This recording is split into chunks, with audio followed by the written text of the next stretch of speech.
So we're here in my studio finally, after 2 years of permit applications and construction holdups and just a lot of waiting that led to this moment to be in this beautiful space.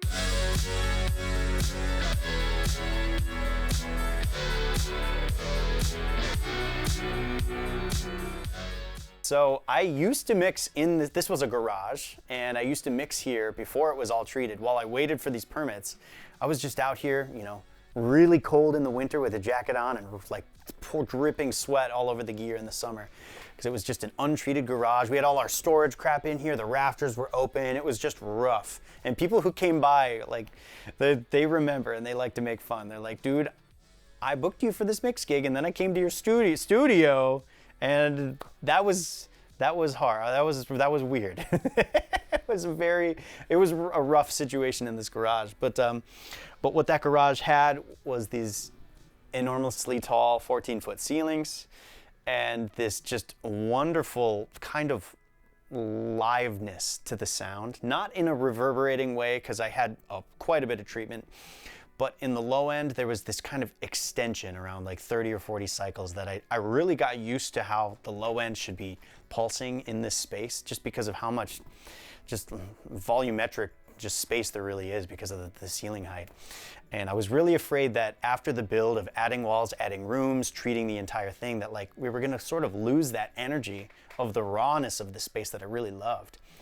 And it might have just been like the Steve Jobsy kind of, you know, garage kind of mentality of me that I just liked the roughness of it. But we got it all in here and I'm happy to announce that the vibe is the same. The sound, it's all the mixes I did in here that I love the sound of, like they play back very similarly now and just a little bit tighter. So aside from a lot of the kind of amps and analog gear that you guys can see, primarily in the box, and the rig is really, really simple. At the helm here, we have the Apogee Symphony Mark II Special Edition, and that is just the converter I'm using for, you know, hardware inserts, and I'm also monitoring my left and right. That thing is just feeding the chord amplifier, the Ultima 500, which is powering the Strauss monitors. Oh, baby. It's just unbelievable. And the way that I mix is I don't have a desk in here, I just have this lap desk so I'm generally just sitting right about here.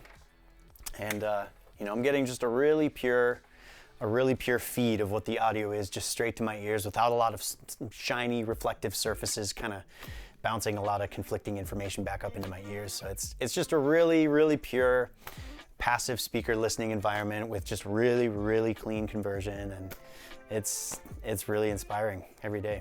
And I switch over to the NS10s a lot of the time too. I'll use my little Apogee remote to switch. I used to have this, you know, a couple of the different monitor switchers, and yeah, I got the Symphony Mark II, and it was like, this literally sounds better. It's sweet. So I can make a little bit of money selling those other ones and buy a vintage Marshall. So yeah, when I was a kid, my dad had a Pro Tools 6 setup that had the Digi 888s as kind of the, you know, all the instruments were going in through those, but his main interface for monitoring and for mix bus hardware inserts was the Apogee Purple. The bad boy was there. And I just remember one time he showed me the difference and he said, listen to the cymbals, listen to the hashiness of the 888s versus what happens when you listen to the Apogee. And it was incredible. And then I always asked, was like, man, I see your mix, you know, it's going out to, he had a 747, which is this Avalon 2-bus thing, and I was like, never a big fan of that so much, but I said, man, it's going back into the Apogee, but you're hitting the red lights. What's up with that? And he's like, soft clip. The soft clip has it. And so I just grew up with this understanding that Apogee was at the forefront of, like, you know, pushing the tech that all the big guys were using. You know, it was all the mixers that I looked up to, you know, including Bob, and they were using this Apogee. It was the thing.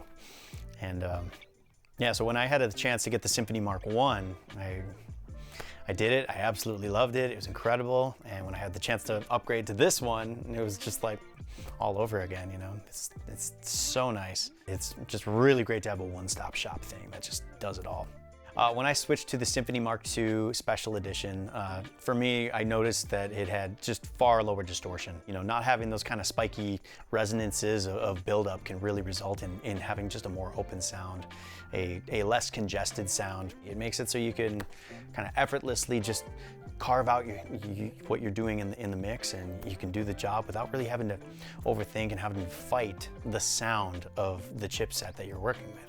So it's just instantly it was far none better than what I was using, and it's great for hardware inserts too. You know, it's just all in one. We got 32 in and out, so I'm hooking up. You know, I'm slow to get this stuff hooked up, but I've got about half this gear hooked up right now, and I'm able to kind of run things out in the mix and have a bunch of different hardware inserts going with different gear, and it comes back in and it's all working at the same time, and it's clocked so nicely that it's just like everything comes back in, it's timed, it's just a beautiful, that it's just integrated really, really nicely. It's incredibly important to have converters that have the lowest possible distortion and that just have a transparent vibe going on. You know, whether you're engineering, producing, writing, if you're shaping a song and every little decision is going into how you're crafting the tone and the sonics, like for the beat, for example. Like if you think that the kick and the snare are driving, and you know, if you're working on one of those little one knob things from a different company, like those things add significant distortion to the sound. You can think your beat is knocking and really growling and driving, and the 808 has these nice harmonics, and when really that's just a product of your monitoring, because you're monitoring on a bad converter. That's not actually embedded into the song. So when it goes out to mix, it's gonna come back and they don't have the full intention of what you were hearing. So you need to be making the song and dialing in all of those things based on exactly the information that you're hearing correctly. It's crucial, man. You gotta get the conversion right.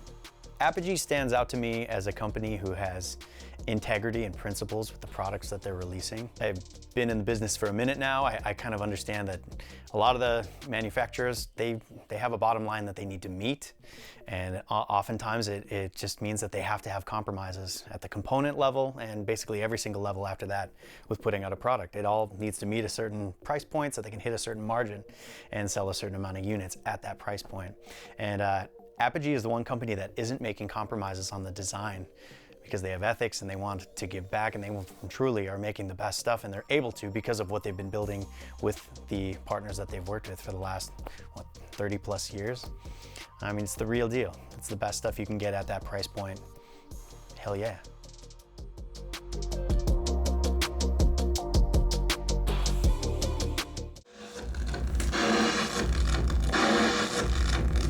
Let's hear that shit.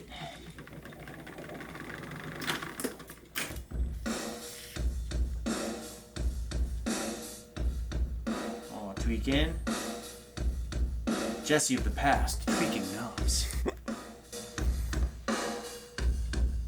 Crazy. Fun.